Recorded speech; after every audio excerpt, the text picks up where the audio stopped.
आता माझा दुसरा प्लॉट आहे 35-25 गुंठ्याचा खाली हा घरापाशी हा तो उगवताना पिवळा उगवलाय आणि हा उगवताना उगवताना याला काळुगी का असं फरक का एसबीटी वापरले त्यामुळे खत वापरलं त्याला मी बेसल डोस टाकलाय रासायनिक त्याला तुम्ही रासायनिक टाकलाय हा टाकलाय रासायनिक भर पण दिली दिली आणि याला पिवळे उगवले याला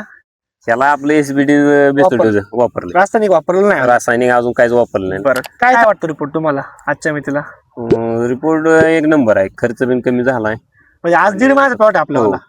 साधारणतः बरोबर आहे की नाही 1.5 महिन्याच्या प्लॉट मध्ये बघा तुम्ही टोटल उगवण झालेली प्लॉटची आता फुटवण्याला सुरुवात झालेली प्लॉट मध्ये बघू शकता आपण म्हणजे कुठं बघा तुम्ही हे बघा